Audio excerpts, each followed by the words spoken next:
Bienvenue dans ce podcast inspiré du livre Exprime ta passion et suscite des vocations, qui est un outil de développement personnel qui vous accompagne dans votre aventure entrepreneuriale. Je vous souhaite d'ores et déjà un très bon confort d'écoute. Nous nous retrouvons dans l'épisode numéro 21, qui est le début d'une nouvelle série d'enseignements qui vont traiter du sujet de l'entrepreneuriat social, qui représente le domaine d'activité dans lequel s'est spécialisé l'auteur du livre « Exprime ta passion et suscite des vocations ». C'est bel et bien moi, mesdames et messieurs. Donc, nous aurons l'opportunité d'apprendre encore plus sur l'entrepreneuriat social, tel que je le vis, tel que je le pense, bien sûr selon mon modèle, pour que cela constitue un support sur lequel, bien entendu, vous pourrez vous baser pour développer votre culture entrepreneuriale, mais particulièrement votre carrière dans le domaine de l'entrepreneuriat social. Alors, vous avez certainement remarqué dans le livre que pour chaque chapitre, du moins les 4 derniers chapitres, j'aborde des témoignages qui mettent en exergue un certain nombre de points qui sont développés dans le livre, et bien entendu, c'est avec une forte saveur sociale que je présente les choses, parce que la formule « Exprime ta passion et suscite des vocations » est une approche de développement communautaire qui se base sur le développement personnel. Donc, il s'agit ici d'encourager le développement d'une communauté par celui d'un individu. Et chacun de nous peut constituer cet individu-là qui fait office d'ambassadeur, fait office d'activateur ou d'activatrice de développement. Donc c'est en cela que le livre constitue donc un bon outil de promotion de l'entrepreneuriat social Made in Africa. Et c'est d'ailleurs ce qui m'a conduit à intégrer des témoignages des personnes qui ont été influencées positivement par mon modèle de développement, par ma modeste personne. Et bien entendu, ceci vient comme constituer un cachet spécial, d'accord, intégré dans le livre pour davantage faire comprendre aux lecteurs que vous êtes et aux auditeurs aujourd'hui au travers de ce podcast ce qu'est l'entrepreneuriat social, ce qu'est le développement communautaire. Alors, comme vous avez constaté, ce sont des personnes qui témoignent et des personnes de différents profils. Vous avez à l'intérieur des entrepreneurs, vous avez des élèves, enfin des étudiants, vous avez des salariés aussi. Donc, j'ai pensé un peu à diversifier les profils pour faire ressortir le caractère expérimentable de la formule « Exprime ta passion et suscite des vocations ». Donc, quel que soit notre profil social ou professionnel, si nous nous approprions cette pensée qui dit que lorsqu'on se développe, on donne la possibilité aux personnes autour de nous de trouver une référence dans le secteur dans lequel on se spécialise, ceci va activer donc quelque chose chez ces personnes-là et ça va vous permettre justement d'émerger, ça va vous permettre de vous émouvoir dans le secteur dans lequel vous évoluez. C'est très important de comprendre ceci parce que, vous savez, lorsqu'on écrit un livre, on peut avoir beaucoup d'attentes en tant qu'auteur. On se dit, c'est vrai, il y a un message phare, mais il y a un contexte autour de ce message-là. Il y a un contexte qui concourt à la formulation du message, tant dans sa forme que dans son fond. Ce qui vous amène à vouloir aussi partager aux personnes là le non-dit. Donc, il y a beaucoup de choses qui rentrent en ligne de compte lorsque on se met à écrire un livre. Ce n'est pas seulement le message tout de suite, mais il y a le non-dit. Et le non-dit, il peut être complété lors des interviews, lors des présentations de livres, donc des séances dédicaces, ou au travers de ce support audio-là qui vient un peu mettre en lumière un certain nombre d'éléments qui sont abordés dans le livre. Alors, cette série d'enseignements que nous allons avoir sur l'entrepreneuriat social vont vous permettre d'écouter aussi des témoignages des entrepreneurs sociaux à travers l'Afrique qui, de par leur activité, pourront vous permettre de comprendre davantage comment est-ce qu'on peut entreprendre dans un contexte social, dans le secteur dans lequel vous éprouvez une certaine passion. Parce que à la base, c'est une affaire de passion. Vous devez être passionné de ce que vous faites pour vous développer et surtout pour arriver à susciter de l'impact, susciter une certaine influence positive, constructive, mais aussi transformationnelle, aussi bien dans votre secteur d'activité que chez votre communauté. Donc la passion est au cœur de tout ce que nous allons aborder tout au long de cette série d'enseignements, dans ces différents partages d'expériences, au travers de ces interviews. Je pense que vous allez avoir le maximum d'informations possibles pour être motivé, pour être informé, pour être instruit sur comment est-ce que vous pouvez évoluer en tant qu'entrepreneur social dans votre domaine d'activité.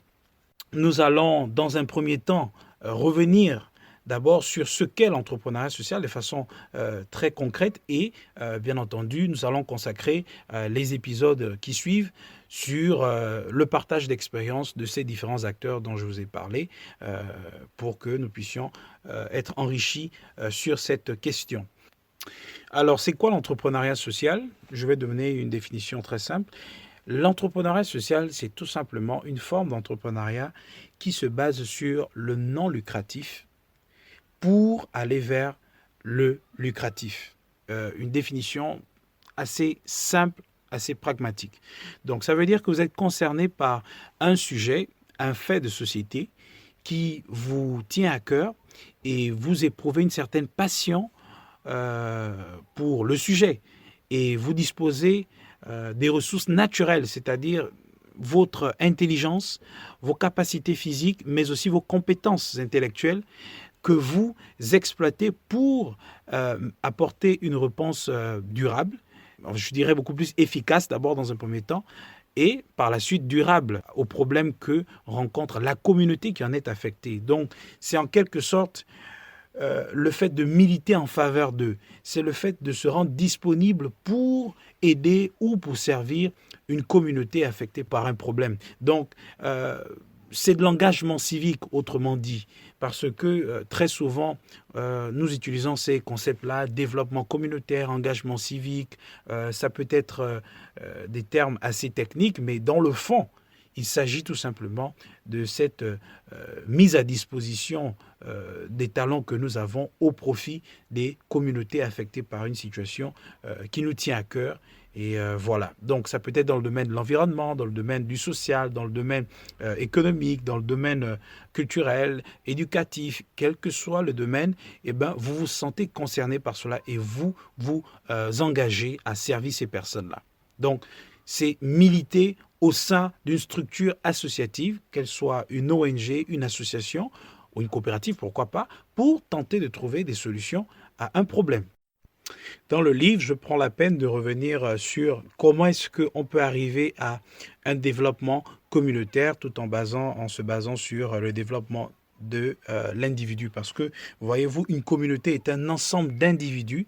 Et donc, si un individu prend une initiative de développement, bien entendu, cela va affecter la communauté à laquelle ce dernier appartient. Donc, entreprendre dans le contexte social, c'est le fait de poser justement une action sociale.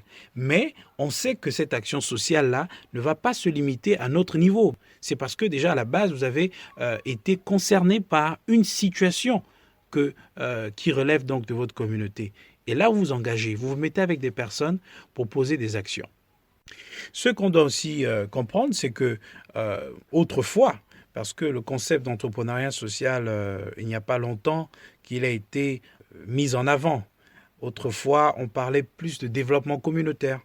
Alors, avec le temps, aujourd'hui, les acteurs du secteur de la société civile qui œuvrent en faveur des communautés défavorisées se sont effectivement rendus compte que être dans le non lucratif, servir des personnes en mettant à disposition leurs ressources, n'était pas assez pour pérenniser l'action qu'ils engageaient, pour renforcer l'action qu'ils engageaient. Donc, ils faisaient naturellement, on fait, d'accord, parce que nous sommes tous dans ce secteur, naturellement, nous faisons appel à un soutien externe. Et donc là, nous faisons, je fais allusion donc aux bailleurs de fonds, aux partenaires financiers, aux partenaires techniques qui peuvent donc renforcer nos capacités pour être efficaces sur le terrain. Et ça, c'est quelque chose qui a toujours été intégré dans le logiciel fonctionnel des acteurs de ce secteur-là. Mais on se rend compte au bout d'un instant que il y a cette possibilité d'intégrer des activités génératrices de revenus au sein de ces entités-là que nous pouvons créer dans ce domaine-là. Donc, au sein de nos ONG, de nos associations, de nos coopératives, eh ben, on peut créer des activités génératrices de revenus pour autofinancer nos activités, pour bien sûr être autonome. De là émerge le concept entrepreneuriat. Mais comme nous sommes dans un contexte social, nous sommes dans un contexte solidaire, nous sommes dans un contexte de développement communautaire, eh ben, l'adjectif qualificatif vient donc se greffer à l'entrepreneuriat parce qu'effectivement, nous sommes dans ce format-là. Donc, c'est de l'entrepreneuriat, mais social. C'est le fait d'entreprendre, d'accord, prendre une initiative de développement social, mais qui, justement, peut aussi créer un intérêt économique pour, bien sûr, motiver les acteurs qui sont dans ce secteur-là, pour renforcer leur activité, pour leur permettre d'être efficaces dans le service qu'ils apportent à ces communautés affectées par telle ou telle situation. Donc, entreprendre de façon sociale, c'est se créer aussi une opportunité économique sur la base d'une action sociale. C'est se créer une opportunité économique tout en exerçant une activité non lucrative à la base. On quitte du non lucratif pour le lucratif parce qu'on a besoin de mettre en place des mécanismes qui vont pérenniser l'action que nous engageons, que nous menons. Parce que les partenaires, ils se font de plus en plus rares et ils deviennent de plus en plus exigeants dans leurs conditions de collaboration ou d'assistance ou de financement. Et donc, pour gagner en temps, on a besoin nous-mêmes d'initier des mécanismes qui vont nous aider à davantage être efficaces sur le terrain. Donc, il n'y a pas de mal à cela, de se considérer comme des entrepreneurs sociaux, comme des personnes qui veulent aussi se motiver, se créer des opportunités tout en aidant des personnes. En fait, derrière, c'est l'idée de développement communautaire. Autrement dit, c'est l'esprit même de la formule « exprime ta passion et suscite des vocations ». Tout le monde doit trouver son compte. On s'aide mutuellement. Je me rends disponible de par mon talent, mon temps, mon énergie, ma connaissance, mon expérience, bien sûr à votre profit, mais il faudrait effectivement que cela me profite. Mais il faut comprendre que nous ne le faisons pas d'abord parce qu'on recherche un intérêt économique. À la base, c'est la passion. À la base, c'est l'engagement que vous avez pour aider ces personnes-là. Maintenant, vous pensez aussi à des mécanismes qui peuvent vous permettre de renforcer ce que vous faites. Nous quittons du non lucratif pour le lucratif, mais en restant dans le non lucratif, d'accord? C'est ça la nuance qu'on doit comprendre ici. Il ne s'agit pas de commencer une activité non lucrative pour se créer un business et de là, on oublie la raison pour laquelle nous avons commencé cette activité-là. On oublie l'essence même du service qu'on voulait apporter aux communautés qui sont affectées par cette situation accablante qui nous concerne, qui nous tient à cœur. Donc, vous êtes des entrepreneurs sociaux, c'est vrai, vous êtes engagés civiquement, vous pouvez vous considérer comme des leaders civiques, comme des activistes, ok, ça dépend encore du secteur, c'est vrai, mais si vous engagez des activités lucratives au sein de ce domaine non lucratif, eh ben, à partir de cet instant, vous pouvez vous considérer comme des entrepreneurs sociaux. Nous sommes arrivés à la fin de ce numéro, j'espère que ceci a contribué à apporter un éclairage sur votre compréhension de l'entrepreneuriat social. Pour avoir lu le livre, vous êtes certainement aperçu que l'auteur a accordé un intérêt assez particulier sur la question. Je ne vous en dis pas plus. On se donne rendez-vous pour le prochain numéro. D'ici là, portez-vous bien et à bientôt.